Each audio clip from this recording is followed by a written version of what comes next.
भाइयों में अनुराग। तो आज बात करेंगे कश्मीर मुद्दा के बारे में। भारत और पाकिस्तान के बीच कलह का कारण अगस्त 1947 में पाकिस्तान द्वारा निर्मित वातावरण था। नेहरू ने उदारवादी नीति का पालन किया और यह सुनिश्चित करने का प्रयत्न किया कि भारत पाक संबंधों में तनाव पैदा करने वाली विभाजन से संबंधित समस्याएं शांति से हल हो। अविभाजित भारत के नागरिक और सैन्य संसाधनों का विभाजन बातचीत के माध्यम से किया गया था। दुर्भाग्य से पाकिस्तान की प्रतिक्रिया इतनी सकारात्मक नहीं रही। अपनी स्वतंत्रता पहचान स्थापित करने के प्रयत्न में पाकिस्तान ने सदैव सभी क्षेत्र और सभी अंतर्राष्ट्रीय मंचों पर भारत के साथ स्पर्धा की है, जिसके परिणाम स्वरूप हथियारों की होड़ मची है।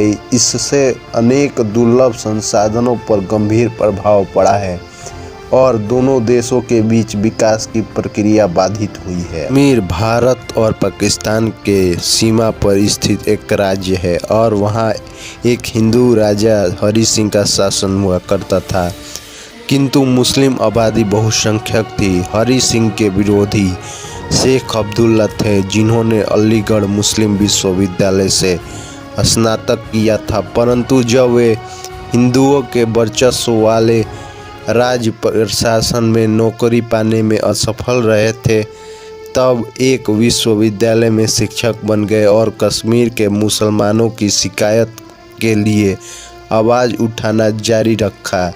1932 में उन्होंने कश्मीर के पहले राजनीतिक दल ऑल जम्मू कश्मीर मुस्लिम कॉन्फ्रेंस के गठन के महत्वपूर्ण भूमिका निभाई, जिसे 1938 में अब्दुल्ला की पहल पर सभी समुदायों के लोगों को महाराजा की निरंकुश सरकार के विरुद्ध संघर्ष में सम्मिलित करने के लिए नेशनल कॉन्फ्रेंस का नाम दिया गया।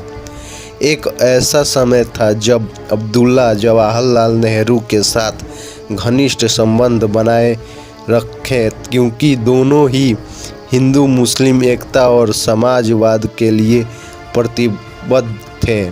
इस प्रकार जब भारतीय राष्ट्रीय कांग्रेस के समर्थन नेशनल कॉन्फ्रेंस ने तेजी से प्रगति की, तब महाराजा स्वतंत्रता के सपने बुनते रहे। 12 अक्टूबर 1947 को जम्मू और कश्मीर के उप प्रधानमंत्री ने कहा, सतत अफवाहों के बावजूद हमारा भारत या पाकिस्तान के साथ जुड़ने का कोई इरादा नहीं है। केवल एक स्थिति में हमारा विचार बदलेगा, यदि किसी एक पक्ष या दूसरे ने हमारे विरुद्ध बल का उपयोग करने का निर्णय किया। महाराजा ने मुझे बताया है कि उनकी महत्वाकांक्षा कश्मीर को पूर्व के स्विट्जरलैंड जैसा राज्य बनाना है। विभाजन के ठीक 2 महीने बाद 22 अक्टूबर 1947 को कश्मीर के मुद्दे पर पाकिस्तान के साथ संबंध खराब हो गए, जब कई हजार पठान कबायलियों ने कश्मीर पर उत्तर से आक्रमण किया और श्रीनगर की ओर अपना रुख किया। वे क्यों आए और उनका मदद किसने किया? इन दोनों प्रश्नों के उत्तर पर अभी तक संतोषजनक ढंग से पाकिस्तान की ओर से कोई उत्तर नहीं आया और कश्मीर विवाद के केंद्र में बने हुए हैं, जबकि भारत का मानना था कि कश्मीर पर कबायली आक्रमण का औपचारिक रूप से पाकिस्तान सेना ने नेतृत्व किया था, मगर पाकिस्तान ने इस आक्रमण से उनकी संलिप्तता से इनकार की और जोर देकर कहा कि यह पठान मुसलमान की कश्मीरी मुसलमानों के लिए की जा रही मदद के रूप में मुसलमानों का सहज उपद्रव था। कश्मीर के राजा हरि सिंह घबरा गए और उन्होंने भारत से 24 अक्टूबर को मदद की गुहार की।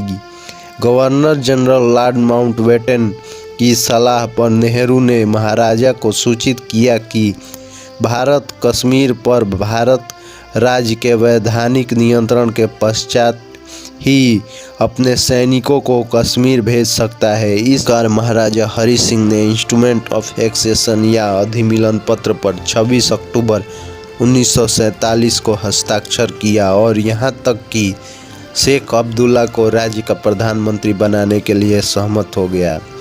परंतु पाकिस्तान ने भारत में कश्मीर के अधिमिलन को स्वीकार करने से मना कर दिया और कबीलाई आक्रमण को तेज कर दिया। भारत ने फिर सैन्य कार्रवाई का सहारा लिया, जो कि आक्रमणकारियों को बाहर निकालने के लिए शेख अब्दुल्ला के नेतृत्व वाली स्थानीय आबादी द्वारा समर्थित था।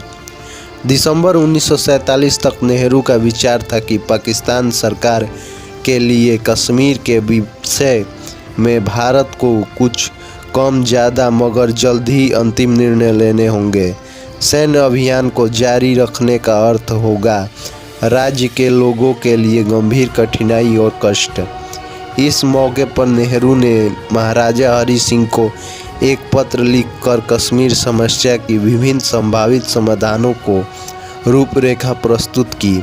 पहला सुझाव दिया कि जनमत संग्रह के परिणाम के आधार पर कश्मीर भारत या पाकिस्तान में सम्मिलित हो सकता है।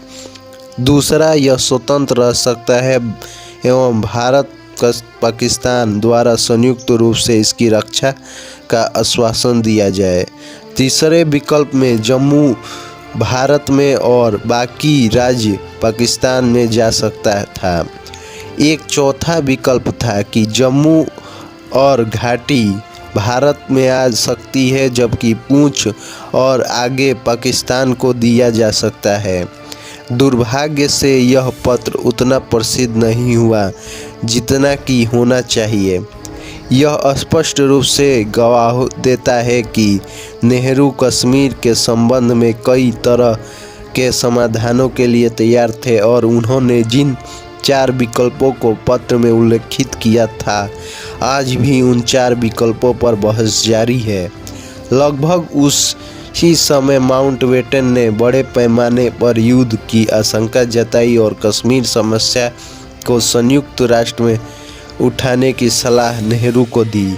इस प्रकार आक्रमणकारियों को बाहर निकालने के कार्य को पूरा करने से पूर्व नेहरू ने 30 दिसंबर 1947 को सुरक्षा परिषद में शिकायत दर्ज करा दी, जिसकी बेचैनी के कारण यह कदम सुरक्षा परिषद में भारत के विरुद्ध जाने लगा, क्योंकि अमेरिका और ब्रिटेन ने पाकिस्तान को रूस के विरुद्ध सीमावर्ती राज्य के रूप में प्रस्तावित करने के उद्देश्य से पाकिस्तान के तर्क का समर्थन किया। परिणाम स्वरूप सुरक्षा परिषद में कश्मीर समस्या को भारत पाकिस्तान विवाद के रूप में सूचीबद्ध किया गया, जिससे 31 दिसंबर 1948 को दोनों राष्ट्रों के बीच संघर्ष समाधान हुआ और संघर्ष विराम हुआ। तब से LOC वास्तविक सीमा के रूप में उभरा है और कश्मीर के उत्तरी एवं पश्चिमी क्षेत्रों पर पाकिस्तान का नियंत्रण है, जो लगभग 84,000 किलोमीटर स्क्वायर पर कब्जा रखता है। पाक अधिकृत कश्मीर में पाकिस्तान ने मुजफ्फराबाद को राजधानी बनाते हुए एक छद्म सरकार बनाई है। वर्षों से POK भारत विरोधी गतिविधियों को अंजाम देने के लिए इस्लामिक कट्टरपंथियों और आतंकवादी समूहों के छिपने के लिए जगह बना हुआ है। इसके अतिरिक्त 1948 में संयुक्त राष्ट्र ने एक प्रस्ताव के रूप में जनमत संग्रह विषय की बात की गई थी, जिसमें 2 बातें थी। पहली, जम्मू कश्मीर राज्य से पाकिस्तान सेना की वापसी। दूसरी, पूरे राज्य में श्रीनगर प्रशासन के अधिकार की बहाली सम्मिलित थी। चूँकि पाकिस्तान ने 2 पूर्व शर्तों को कभी स्वीकार नहीं किया, इसलिए जनमत संग्रह कभी नहीं हो पाया। आलोचकों ने अक्सर नेहरू को उसके काल्पनिक दृष्टिकोण के लिए दोषी ठहराया और माउंटबेटन के प्रभाव में बहुत अधिक होने के कारण जब नेहरू संयुक्त राष्ट्र में पहुंचे, तब वहां उन्होंने कश्मीर मुद्दे पर जनमत संग्रह के पक्ष में एक खुला घोषणा की। अमेरिका व ब्रिटेन के पक्षपातपूर्ण रवैये ने इस क्षेत्र में अस्थिरता बढ़ाने में योगदान दी। नेहरू युग के पश्चात कश्मीर मुद्दे के कारण 1965 में भारत पाक युद्ध हुआ। उसके पश्चात 1971 में फिर युद्ध हुआ और उसके पश्चात 1999 में कश्मीर संबंधित कारगिल युद्ध हुआ। कश्मीर समस्या किसी भी समाधान को टालती रही और दोनों पड़ोसियों के बीच एक बारूद के ढेर में चिंगारी की तरह बनी रही।